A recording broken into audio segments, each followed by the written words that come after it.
Just an absolute embarrassing performance on home court. The Miami Heat are without Bam Adebayo, who averages 22 and 10 on the year.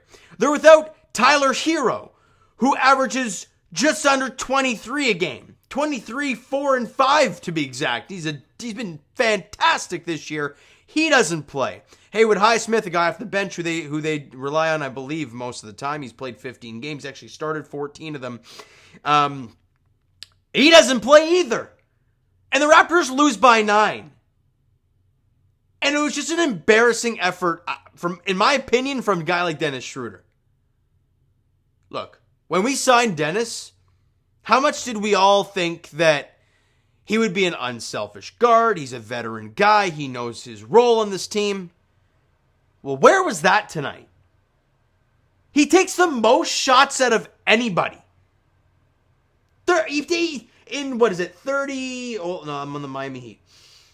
In 34 minutes of work, he takes 18 shots. Pascal plays one more minute, has 5 less shots. But Pascal shoots 9 of 13 from the field and was a perfect 11 of 11 from the line, 34 and 6 on the night. Yet, it didn't feel like it because all we could see was Dennis botching layups or taking contested shots early into the shot clock. It was just an ugly, ugly game for Dennis Schroeder. Let's break down this game, though, first things first.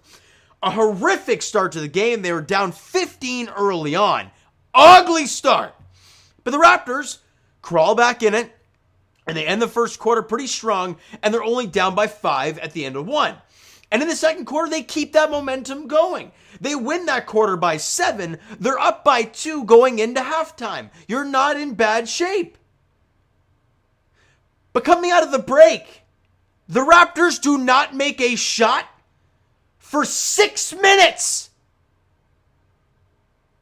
And at that point, you're down double digits. And I think Pascal went to work and got you a couple. You lost that quarter 23-18. The Raptors scored 18 after scoring 66 in the first half. They score 18 in the third and 19 in the fourth. Like, how bad do you have to be? They lose the fourth quarter by 6, 25-19. In this game set match, you lose by 9. You allow 48 points in the second half, and you lose it by 11. Where's 11 or 10? Hold on a minute. 5. No, you lose it by 11. Like, how bad is that? It's just... Oh, Masai, Bobby. We're 9-12. You just watch this performance. I don't get it, man. This team is so... They're just a painful watch. They really and truthfully are. And they've now lost, 2 in a row? And Darko Rajakovic saying basically buy him, I don't know, have a pizza party or something like that. If they win 3 in a row, how about we win 2? Or win 1 right now. It doesn't fit. You got Charlotte next, so you might get 1 out of that. But, God, this it's a painful watch. And let me go down the stretch here for you. It's a 3-point basketball game. Okay? A 3-point game. And Duncan Robinson gets the ball, pump fakes the 3. Dennis Schroeder going up for a block and flies right by him. Duncan hits the 3. They're up 6. Next possession down, Dennis has the ball, and he just drives. Botches the layup, doesn't even hit the rim, I don't think. Maybe it did barely. But nothing. They come down the floor, and I believe this is when Orlando Robinson battled for an offensive rebound and got the putback or got fouled or something like that. Horrific possessions from Dennis Schroeder. Late in this basketball game where he's been struggling all night long, and Pascal Siakam was 9 of 13 from the field. Why? It makes no sense. Is that Darko? Is that just Dennis taking over? I don't know. But if you're Darko, you gotta grow a pair and tell him, hey, you're struggling. He's not. Let him try and win this game for us. Because at this point, he did nothing but lose the game for you. Team stats, and they're not bad. And this is what's so frustrating. 46% from the field. Well, 3% better than Miami Heat. 37% from three. You know, you made the exact same amount of threes. They shot 38% from three. Both teams had made 14 threes today. You shot 84% from the line, where they're 88, so it wasn't that bad. You actually made... no, so that's them, actually. Hold on a minute here. The Raptors shot 43% from the field. They were actually better percent from three, 14 for 37, 38%. They were actually 88% from the free throw line. 15-17 that you lost by 9. Let's find out where. Rebounds, fairly even. 29 assists, not bad. You had 14 turnovers, leading to 15 of their points. Did they dominate in the paint? No. Second chance points, only by 5. Nothing really jumps out, but it's the crunch time moments. You were down 3 with a couple minutes left, and you blew it. And you were down like 11 with a minute and a half to go. It went so bad, so fast. Let's get to these player stats. And like I mentioned, Pascal Siakam, 34-6 on 9 of 13 shooting, 11 of 11 from the line. He actually took only 1 3 and made that 3. And honestly, that 1 3 he took, it was funny. He was in the corner. And he looked surprised he got the ball in the corner and then shot the 3. I'm like, there's no way this is going. He's not even ready to shoot it. And he drains it. You know, and he had a block in the game, only turned the ball over twice, only a -9 on the floor when some other players, Scotty B, -25. And where was the bench unit? You know, they weren't all that bad. I don't know what was up with Scotty. He didn't play a lot in the first half, so there's that something to keep an eye on. But OG Anunoby, 23 points, 8 boards, 6 assists. Phenomenal game from him. Only took 13 shots. 2 of 2 from the line, 5 of 10 from 3. Had a steal and a block, and held Jimmy Butler to 19 points on 7 of 16 shooting, which ain't that bad. You hold him under 20, did a job, OG, on the defensive end. And oh yeah, by the way, had 23, 8, and 6.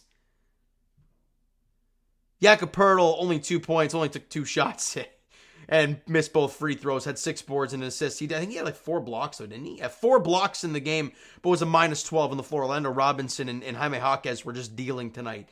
Not against him in particular, just in general. And Dennis Schroeder, 9 points, 5 rebounds, 5 assists. 4 of 18 from the field, was 1 of 5 from 3, had 3 turnovers and 5 fouls, a -6 on the floor, and he just did not look good whatsoever. His thought process, his choices on the floor of what to do didn't look good. Didn't look good in the box score, didn't look good in the game. Scotty Barnes was non-existent through the first half and really for most of the third quarter as well.